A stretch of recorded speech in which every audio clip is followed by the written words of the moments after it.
लेकिन अमित शाह जी का तो मैंने खुद देखा है वो प्रेस कॉन्फ्रेंस जिन्होंने दिखाई थी और ये बोला था कि आज ये दोनों डिग्रियां हम मोदी जी की सार्वजनिक कर रहे हैं। ये सार्वजनिक शब्द का प्रयोग किया था एक बात। दूसरी बात उन्होंने ये भी कहा था कि ये डिग्रियों की कॉपी हम आप लोगों को यानी कि प्रेस जो लोग बैठी होगी उन्हीं को बोला होगा हम सप्लाई भी कर देंगे, यानी कि आपको दे भी देंगे। हम तो अब ये इसलिए भी मानने लगे हैं कि ये 99.9% फर्जी डिग्रियां हैं, क्योंकि इसकी कॉपी ना दिखाने के लिए जान लगाई पड़े हैं पूरे भारतीय जनता पार्टी और उनके बड़े बड़े भारत सरकार के वकील भी उन्होंने उतार दिए मैदान। एफआईआर करने तो हम लोग जाएंगे कि ये फर्जीवाड़ा करके प्रधानमंत्री कैसे बन गए। सुप्रीम कोर्ट ने तो फैसला किया ना एफिडेविट दिखाने हैं, नॉमिनेशन भरते टाइम एफिडेविट लगाने की जो कंडीशन तो सुप्रीम कोर्ट की जजमेंट है। एंटायर पॉलिटिकल साइंस का कोई एमए नहीं किया होगा किसी ने, तो वो मोदी जी ने ऐसी डिग्री ला के दी। और अमित शाह जी ने किस प्रकार से उनको समझाया होगा ये एंटायर पॉलिटिकल साइंस की डिग्री बनाने के लिए, इसी प्रकार से समझाया होगा। झूठी डिग्रियों का केस फाइल कर देगा मेरे खिलाफ तो जेल चले जाऊंगा मैं। जेल चले जाएंगी तो बात की बात है, उनका इलेक्शन रद्द भी हो सकता है ये सभी फर्जीवाड़ा करके। बिल्कुल 100% हो सकता है। आप बताओ ना मुझे, फर्जीवाड़ा करके कोई काम करता है तो जेल नहीं होती क्या? 420 का केस लगेगा उनके ऊपर। अब तो क्या लग रहा है सर, फिर से एक बार मोदी जी की जो डिग्री है वो चर्चाओं का विषय बन गई है? नहीं, मोदी जी की डिग्री जो है देखिए, अब बहुत देश में काफ़ी हलचल आप देख ही रहे हैं काफ़ी दिन से। और हलचल की वजह ये भी है कि मोदी जी ने खुद 75 साल की एक डेडलाइन रखी थी कि जो भी 75 साल के भारतीय जनता पार्टी में हो जाएंगे तो मार्गदर्शक मंडल में उनको जाना होगा। ऐसा मोदी जी ने ही कानून बनाया था। अब आपको मैं ये याद दिलाना चाहता हूँ कि ये दोनों डिग्रियां ऐसे ही करके 2016 में किसने दिखाई थी पहली बार? अमित शाह जी ने दिखाई थी ना। उस अरुण जेटली जी ने भी दिखाई थी। और लेकिन अमित शाह जी का तो मैंने खुद देखा है वो प्रेस कॉन्फ्रेंस जिन्होंने दिखाई थी और ये बोला था कि आज ये दोनों डिग्रियां हम मोदी जी की सार्वजनिक कर रहे हैं। ये सार्वजनिक शब्द का प्रयोग किया था उन्होंने एक बात। दूसरी बात उन्होंने ये भी कहा था कि ये डिग्रियों की कॉपी हम आप लोगों को यानी कि प्रेस जो लोग बैठी होगी उन्हीं को बोला होगा हम सप्लाई भी कर देंगे, यानी कि आपको दे भी देंगे। लेकिन वो दिन आज तक नहीं आया। अब इसमें देखिए बहुत महत्वपूर्ण बात यह है कि मोदी जी को एक क्या बोले, एक शौक, मैं तो शौक ही बोलूँगा क्योंकि प्रधानमंत्री जी के पद पे बैठे हैं, वरना बहुत सारी चीज़ें बोली जा सकती हैं उस बारे में। लेकिन शौक है उन्हें कि दुनिया में कोई भी व्यक्ति हो, किसी भी फील्ड का मास्टर हो, उन्हें उससे बड़ा मास्टर बनना है। एपीजे अब्दुल कलाम साहब से ज़्यादा उनको रॉकेट साइंटिस्ट बनना है। जो इसरो में लोग साइंटिस्ट बैठे हैं उनसे ज़्यादा जानकारी रखनी है कि ये सैटेलाइट्स लॉन्च कैसे करने हैं, चंद्रयान कैसे लॉन्च करना है।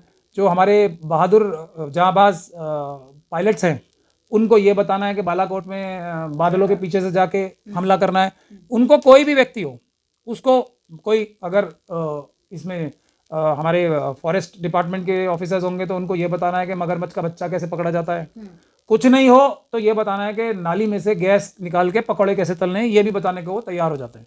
कुछ भी कर सकते हैं वो ये बताने के लिए। ये उनका शौक समझ लीजिए। सामने वाले से मुझे ऊपर दिखना है, सिर्फ एक दो जगह वो नीचे नजर आते हैं। उनमें से एक ट्रम्प साहब है जहाँ वो हाथ बांध के ऐसे बैठ जाते हैं जैसे मास्टर के सामने कोई छोटा बच्चा बैठता है।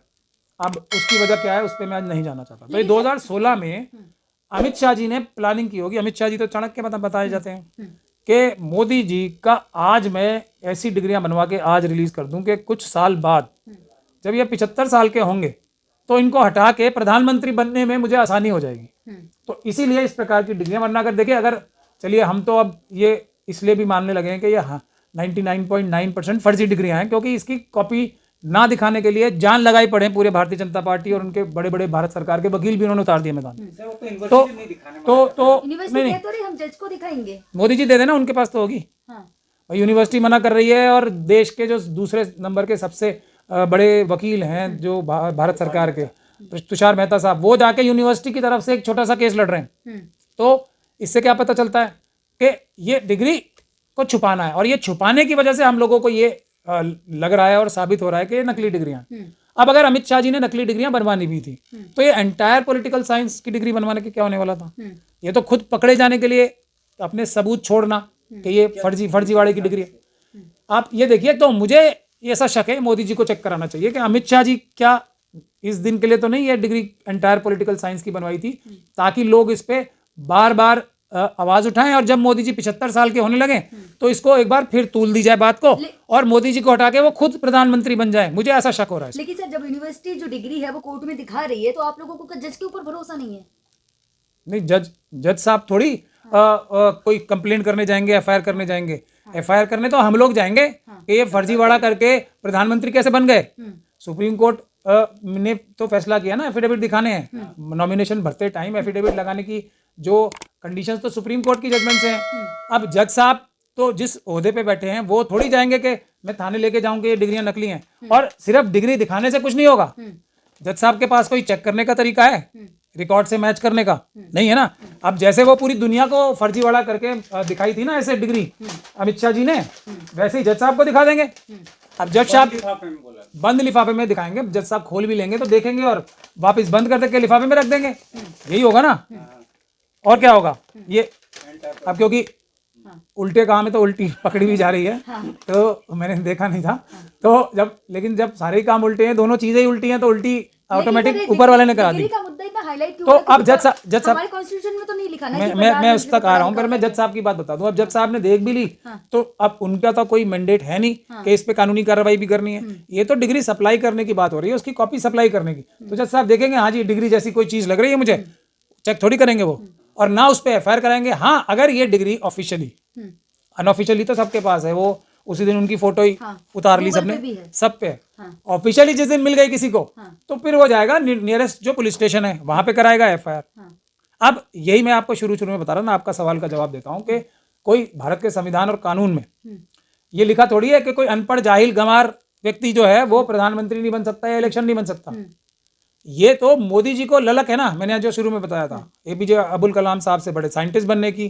कोई भी व्यक्ति, अब राहुल गांधी जी से उनका चल रहा है जो एक तरीके से अनडिक्लेयर्ड, उनसे वन अपमैनशिप के लिए। अब राहुल जी की जो डिग्रियां हैं उससे बड़ी डिग्रियां चाहिए इन्हें, लालू यादव जी से बड़ी डिग्री चाहिए इन्हें, शरद पवार जी से बड़ी डिग्री चाहिए, कोई भी नेता हो उससे बड़ी डिग्री चाहिए इन्हें। तो अब बड़ी डिग्री कैसे हो सकती है? एमए तो बहुत होंगे कि नहीं? डबल एमए है, डबल नहीं है, सिंगल। एंटायर पॉलिटिकल साइंस का कोई एमए नहीं किया होगा किसी ने, तो वो मोदी जी ने ऐसी डिग्री ला के दी। और अमित शाह जी ने किस प्रकार से उनको समझाया होगा ये एंटायर पॉलिटिकल साइंस की डिग्री बनाने के लिए, इसी प्रकार से समझाया होगा, यही बोला होगा ना कि देखिए पूरे अपने मुंह से नहीं कहा है कि मैंने डिग्री की है या नहीं, क्योंकि मोदी जी के कई इंटरव्यू वायरल हुए। एक बार उन्होंने कहा था कि मैं कभी स्कूल नहीं गया, फिर एक बार कहा था कि मैं केवल 10वीं तक गया, स्कूल नहीं गया, लेकिन बस एग्जाम दिया और मैं फर्स्ट डिवीजन से पास हो गया। नहीं वो पता नहीं क्या क्या बोलते हैं उन्होंने, तो मैंने भी देखा है कई बार।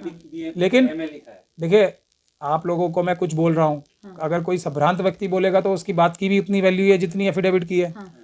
तो बोला उन्होंने कुछ है कि मैंने कोई फॉर्मल एजुकेशन ही नहीं लिया, लेकिन ये तो एफिडेविट में डिग्री के बारे में लिखा हुआ है ना, ये एंटायर पॉलिटिकल साइंस का एमए, ये तो उन्होंने एफिडेविट फाइल किया है अपने नॉमिनेशन के साथ। इससे तो बचने का कोई रास्ता नहीं है ना, यही वजह है। अब उन्हें ये तो पता है कि हमने हर पॉलिटिकल पार्टी में जयराम रमेश साहब, वेणुगोपाल साहब जैसे, और बसपा में जो वो हैं, क्या नाम उनका, जो मिश्रा जी हैं, क्या मिश्रा नाम है उनका, कुछ है मिश्रा जी, वो जो बसपा में हमने डाल रखे हैं अपने एजेंट, आरएसएस ने अपने सब जगह अलग अलग पार्टियों में सब में डाल रखे हैं। तो वो तो कुछ होने नहीं देंगे, ये पॉलिटिकल पार्टी तो हमारे खिलाफ कुछ करेंगे नहीं, भले ही हम राहुल गांधी जी के खिलाफ, मायावती जी के खिलाफ, अखिलेश यादव जी के खिलाफ कुछ भी गलत सलत मुकदमे लगाते रहें, इन पार्टियों में से नहीं लगाने देंगे हमारे स्लीपर सेल्स।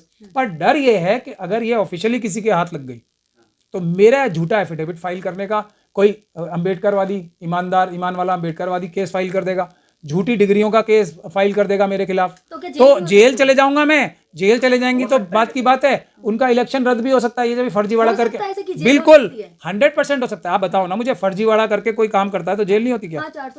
420 का केस लगेगा उनके ऊपर। अब तो 420 चेंज हो गई है, लेकिन लगेगा तो वही धोखाधड़ी करने का। और धोखाधड़ी किससे की? अब आप देखिए, ये महत्वपूर्ण बात है। धोखाधड़ी कोई एक व्यक्ति से करता है तो 7 साल की सजा, 3 साल की सजा, उससे ज्यादा भी सजा, अगर कोई पैसे का भी लेन देन हो जाता है। अब एक व्यक्ति किसे करना है? अब इसमें तो लाखों लोगों ने मोदी जी को वोट दिए क्या नहीं दिए?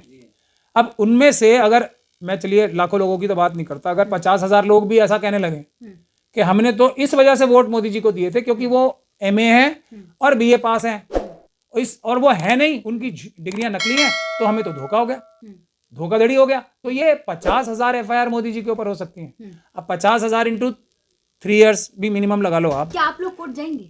मैं तो तब जाऊंगा जब कोई नहीं जाएगा। अगर पॉलिटिकल पार्टीज के स्लीपर सेल्स पॉलिटिकल पार्टीज को रोक लेंगे तब मैं जाऊंगा, और मैं जाऊंगा ही क्योंकि मैं ईमानदार अम्बेडकरवादी व्यक्ति हूं।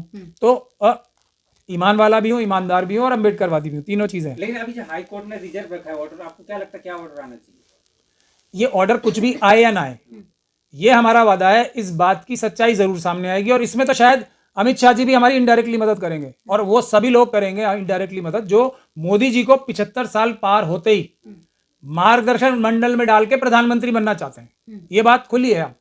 अगर कोई नहीं करेगा तो मैं तो करूंगा ही, ये मैं आपसे बता। मतलब मोदी जी की कुर्सी जो है वो खतरे में नजर आ रही है। मोदी जी की कुर्सी जब ही बचेगी जब उनकी डिग्रियां असली होंगी, नहीं तो नहीं बचेगी, सीधी सी बात।